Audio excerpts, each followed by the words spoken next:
কালীগঞ্জ উপনির্বাচন আজকে তার ফল বেরিয়েছে এবং অ্যাজ এক্সপেক্টেড কালীগঞ্জ উপনির্বাচনে তৃণমূল কংগ্রেসের বিরাট জয় হয়েছে। আগের বারের থেকে তারা ভোট পার্সেন্টেজ বাড়িয়ে ফেলেছে। তো তাহলে এই জয়টা যখন এতটা এক্সপেক্টেড ছিল, তাহলে কালীগঞ্জ উপনির্বাচন নিয়ে আজকের এই ভিডিওটা করছি কেন? আজকের এই ভিডিওটা করার দুটো কারণ আছে।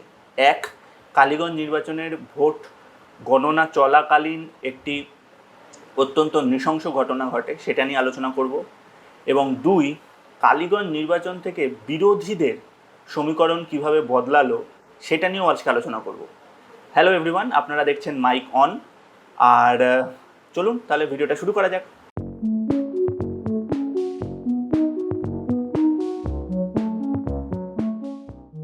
তো আজকে আমরা জানি কালীগঞ্জ উপনির্বাচনের ফল বেরিয়েছে এবং কালীগঞ্জ উপনির্বাচনে তৃণমূল কংগ্রেসের বিরাট জয় হয়েছে। আমি ফ্যাক্টস ফিগার্স নিয়ে পরে আসছি। তার আগে যে কথাটা আজকে একটু বলার দরকার সেটা হচ্ছে যে কালীগঞ্জ উপনির্বাচনের জয়টা কিন্তু তৃণমূল কংগ্রেসের কার্যত নিশ্চিত ছিল। এই আসনটা তৃণমূল কংগ্রেসেরই ছিল।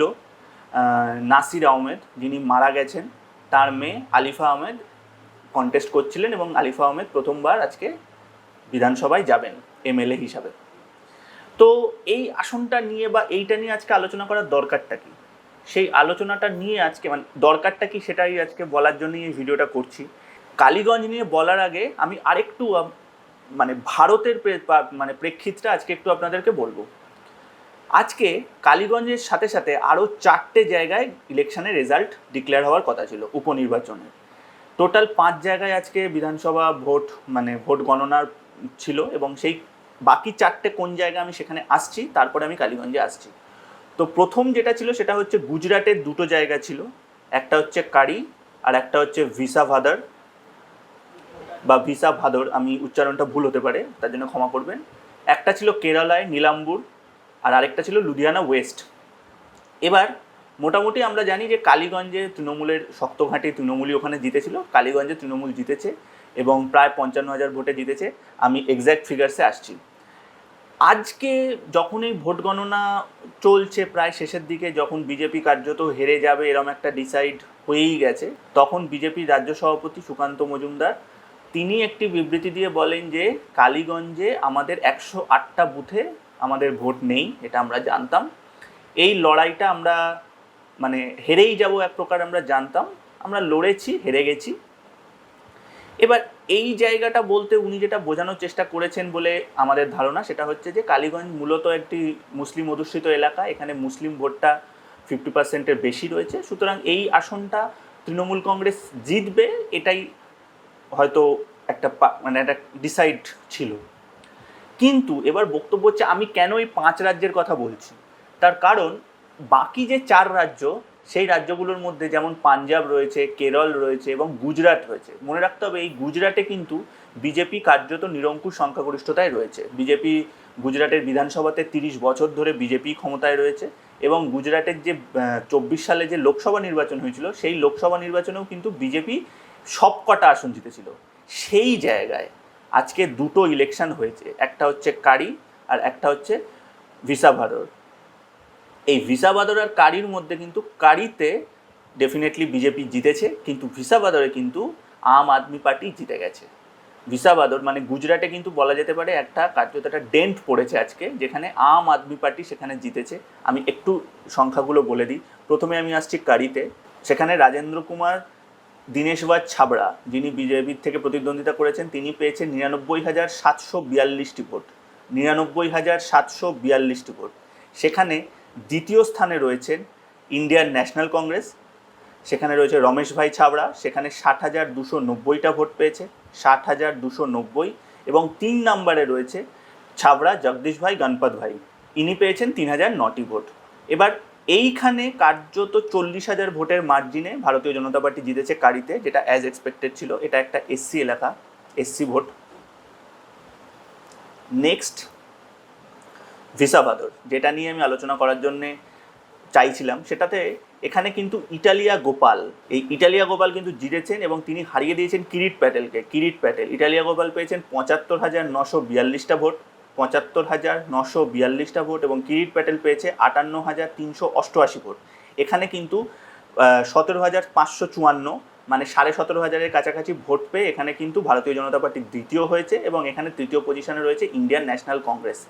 এই জায়গাটা কিন্তু একটু কনসার্নের জায়গা আমার মনে হয় বিজেপির ক্ষেত্রে থাকবে, যেখানে বিজেপির গুজরাটে কিন্তু আম আদমি পার্টি একটা জায়গা করে নিচ্ছে বা বিরোধীরা একটা জায়গা করে নিচ্ছে।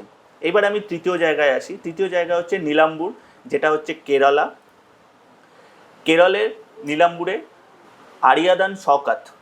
আরিয়াদান শওকাত ইনি জিতেছেন ইন্ডিয়ান ন্যাশনাল কংগ্রেসে।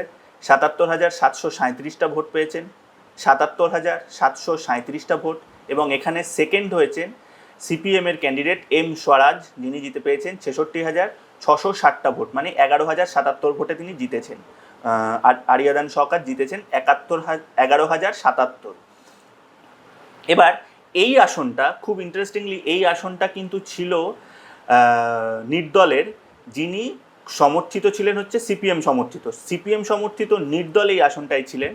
আজকে এই আসনটা কিন্তু কংগ্রেস ছিনিয়ে নিল এবং যিনি দাঁড়িয়েছিলেন এখান থেকে, তিনি মানে পিভি আনওয়ার যিনি দাঁড়িয়েছিলেন, তিনি ওখান থেকে উইথড্র করেন এবং আবার দাঁড়ান এবং সেখান থেকে উনি এবার তৃণমূল সমর্থিত নির্দল হিসাবে দাঁড়ান এবং রেজাল্ট কিন্তু একদম ঘুরে যায় এবং ওই আসনটা, এটা ওয়েনাড লোকসভার মধ্যে একটা আসন। ওয়েনাড এমনিতে কংগ্রেসের শক্ত গড়, কিন্তু এখানে কিন্তু আগের বার এখানে কিন্তু সিপিএম সমর্থিত ক্যান্ডিডেট জিতেছিল। আমরা জানি যে কেরলেও কিন্তু ইলেকশন রয়েছে, যেখানে এই মুহূর্তে সিপিএম এর সরকার এখানে রয়েছে। সুতরাং এখানে কংগ্রেসের এই আসনটা পাওয়াটা কিন্তু কংগ্রেসকে অনেকটা পালে হাওয়া দেবে কেরলে। এবার আমি তারপরের আসনটায় আসছি। তারপরে হচ্ছে লুধিয়ানা ওয়েস্টে আম আদমি পার্টির সঞ্জীব আরোরা জিতেছেন। তিনি পেয়েছেন 35,179টা ভোট, 35,179টা ভোট। সেকেন্ড যিনি হয়েছেন তিনি আইএনসি ইন্ডিয়ান ন্যাশনাল কংগ্রেসের ভারতভূষণ আশু, তিনি পেয়েছেন 24,542টা ভোট, 24,542টা ভোট। এবং থার্ড হয়েছে বিজেপি। এখানে আম আদমি পার্টিরই সরকার আছে, আশা করা হচ্ছিল আম আদমি পার্টি হয়তো এটা জিতবে। এখানে সেকেন্ড পজিশনে আছে কংগ্রেস, বিজেপি কিন্তু এখানে থার্ড পজিশনে আছে। এবার কেরল নিয়েও আমি কেন আলোচনা করলাম এবং এই পুরো ভারত ভ্রমণটা কেন করলাম সেটা নিয়ে একটু আলোচনা করার দরকার।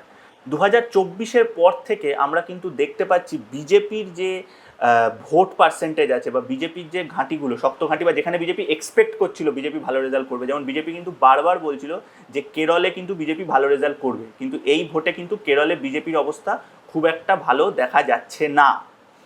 আর পাঞ্জাবে, যেখানেও একটা সময় বিজেপি সরকার ছিল, সেখানে এখন আম আদমি পার্টির সরকার রয়েছে। সুতরাং সেইখানে লাস্ট ইলেকশনে কংগ্রেসের সরকার ছিল, কিন্তু আম আদমি পার্টির সরকার ছিল, তার আগে বিজেপির সরকার ছিল, এবং এই সময় কিন্তু আম আদমি পার্টি ওখানে তার নিজের জায়গা ধরে রাখতে পেরেছে এবং আম আদমি পার্টি কিন্তু গুজরাটে ঢুকেছে, গুজরাটের মধ্যেও একটা ডেন্ট করেছে বলা যেতে পারে। সুতরাং আমি কেন কালীগঞ্জের আগে এই জায়গাগুলোতে এলাম এবং কালীগঞ্জটা নিয়ে আমি একবার একটু বলে দিই। কালীগঞ্জে যারা প্রতিদ্বন্দ্বিতা করেছিলেন আলিফা আহমেদ, আশিস ঘোষ এবং কাবিলউদ্দিন শেখ। আলিফা আহমেদ তৃণমূল কংগ্রেস, আশিস ঘোষ ভারতীয় জনতা পার্টি এবং কাবিলউদ্দিন শেখ ইন্ডিয়ান ন্যাশনাল কংগ্রেস। আলিফা আহমেদের প্রাপ্ত ভোট হচ্ছে 1,02,759, 1,02,759। দ্বিতীয় স্থানে রয়েছেন আশিস ঘোষ, যিনি পেয়েছেন 52,710 এবং তৃতীয় হয়েছেন আইএনসি। এখানে সিপিএম কংগ্রেসকে সাপোর্ট করেছে, সুতরাং বাম কংগ্রেস জোটের প্রার্থী ছিলেন কাবিলউদ্দিন শেখ, যিনি পেয়েছেন 28,348টা ভোট। প্রায় 50,000 ভোটে এখানে আলিফা আহমেদ জিতেছে। এবার এখানে খুব ইন্টারেস্টিংলি আমি একটা কথা বলবো, এখানে ভোট পার্সেন্টেজ একটু কম পড়েছে 2021-এর তুলনায়। 2021-এ পার্সেন্টেজ অফ ভোট যা ছিল তৃণমূলের, তার থেকে কিন্তু তৃণমূলের ভোট পার্সেন্টেজ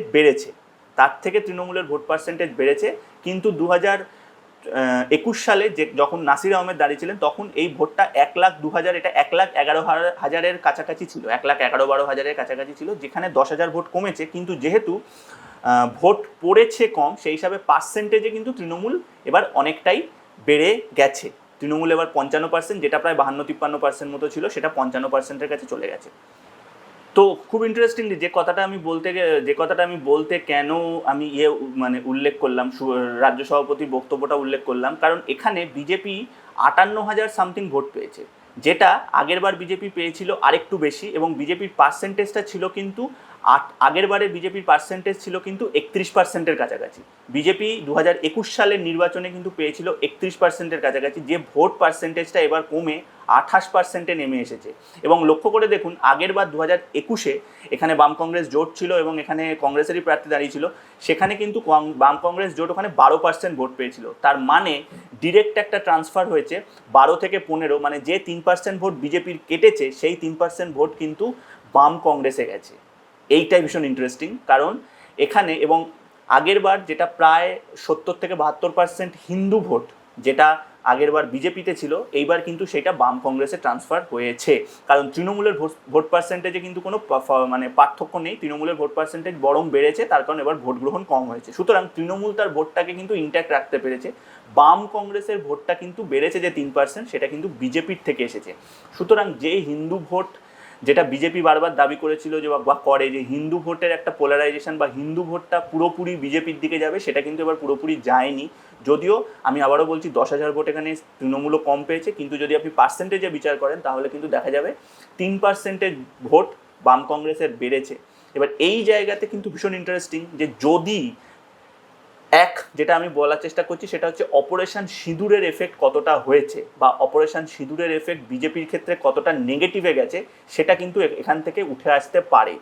তার কারণ আপনি যদি গোটা 5টা জায়গার ইলেকশন দেখেন, এবং 5টা ইলেকশন মানে সেটা 4 রাজ্যে, আলাদা আলাদা রাজ্যে, যেমন গুজরাট রয়েছে, আবার পাঞ্জাব রয়েছে, আবার একদম সাউথ রয়েছে কেরল, আবার একদম ওয়েস্ট বেঙ্গল রয়েছে। তো আপনি যদি এই 4 রাজ্যে বিচার করে দেখেন তাহলে কিন্তু আপনি দেখবেন বিজেপি একমাত্র গুজরাটের একটা আসন বাদ দিয়ে কোনো আসনেই জিততে পারেনি। ইনফ্যাক্ট আসনে ভোট বাড়াতেও পারেনি বা সেই জায়গায় উঠে আসতে পারেনি, সেকেন্ড পজিশনে বা সেরকম জায়গায় উঠে আসতে পারছে না। অপারেশন সিঁদুরের কি একটা নেগেটিভ এফেক্ট হয়েছে, এইটা কিন্তু আলোচনা করার বিষয়। কারণ যদি সেটা হয়ে থাকে তাহলে কিন্তু বিজেপির যদি আগামী কয়েকটা নির্বাচন আমরা দেখি, সামনে বিহারের ভোট আছে, তারপরে আসামে ভোট আছে, ওয়েস্ট বেঙ্গলে ভোট আছে, কেরলে ভোট আছে, এই সব জায়গাগুলোতে যদি অপারেশন সিঁদুরের কোনো নেগেটিভ এফেক্ট হয় তাহলে কিন্তু বিজেপির ভোট পার্সেন্টেজ কমার একটা আশঙ্কা আছে। এবং 2026-এ যদি তৃণমূল কংগ্রেস এই আসনটা মানে এই ভোট পার্সেন্টেজটা ধরে রাখতে পারে তাহলে তৃণমূল হয়তো আবার 2026-এ জিততে পারে, আবার ক্ষমতা ধরে রাখতে পারে, এবং বাম কংগ্রেসের ভোটটা কিন্তু বাড়তে পারে যদি বিজেপির ভোটটা কমে এবং এইভাবে ডাইরেক্ট ট্রান্সফার হয়। অপারেশন সিঁদুরের এই এফেক্টটা কিন্তু মাথায় রাখার একটু প্রয়োজন আছে। আর তৃণমূল কংগ্রেসের একটা খুব বড় জয় ডেফিনেটলি, কিন্তু তার সাথে সাথে আজ একটা অত্যন্ত অনভিপ্রেত ঘটনা ঘটেছে। ভোট গণনা চলাকালীন একটি বোম ব্লাস্টে 13 বছরের একজন নাবালিকার মৃত্যু হয়েছে। স্কুল পড়ুয়া একটি মেয়ে বোম ব্লাস্টে মারা যায়, এবং বলা হচ্ছে যে এই এলাকাটা মূলত হচ্ছে বিরোধীদের এলাকা, এখানে বামেদের একটা আধিক্য আছে, এবং এটা ধারণা করা হচ্ছে যে সূত্র মারফত জানা যাচ্ছে যে হয়তো বিজয় উল্লাসের ফলে এই বোম ব্লাস্টটা হয়, এবং বোম ব্লাস্টটা হয়েছে বিরোধীদের এলাকাকে লক্ষ্য করে, যেখানে কিন্তু একটি বাচ্চা মেয়ে মারা গেছে। সেই দিকে আমাদের ডেফিনেটলি চোখ থাকবে যে রাজনৈতিক এই জয় বা রাজনৈতিক এই উল্লাসের ফলে এইভাবে সাধারণ মানুষের, এইভাবে বাচ্চা, নিরীহ শিশুর, বৃদ্ধ বা সাধারণ মানুষের যদি প্রাণ যায় সেটা কিন্তু কোনোভাবেই অভিপ্রেত নয়। পুলিশ, ওখানকার ওয়েস্ট বেঙ্গল পুলিশ, ওখানকার নদিয়ার পুলিশরা এটা নিয়ে তদন্ত করবে বলছেন, এবং মুখ্যমন্ত্রীও টুইট করেছে। রেজাল্ট কী হয় জানা যাবে, যারা দোষী তারা অবিলম্বে শাস্তি পাক। আজকের ভিডিওটা এইটুকুই। জেনারেলি এরকম পলিটিক্যাল কমেন্ট্রি আমি খুব একটা করি না, তাই আপনাদের সকলের কাছেই অনুরোধ যে কেমন লাগলো একটু জানাবেন। যদি ভালো লাগে তাহলে লাইক করে, শেয়ার করে আমাদের চ্যানেলকে সাবস্ক্রাইব করতে পারেন, এবং এরকম পলিটিক্যাল কমেন্ট্রি যদি আরও শুনতে চান বা এরকম পলিটিক্যাল কমেন্ট্রি যদি দেখতে চান তাহলে আমাদের কমেন্ট করে জানাতে পারেন, তাহলে আমরা ডেফিনেটলি উৎসাহিত হব। আর আমাদের এছাড়াও বিভিন্ন ইন্টারভিউ এবং প্যানেল ডিসকাশন হয়, সেগুলোও আপনারা দেখতে পারেন, এই চ্যানেলেই আছে, সাবস্ক্রাইব করলে আপনাদের ফিডে চলে আসবে। দেখা হবে আবার পরের কোনো ভিডিওতে। সবাই খুব ভালো থাকবেন। Thank you, good night.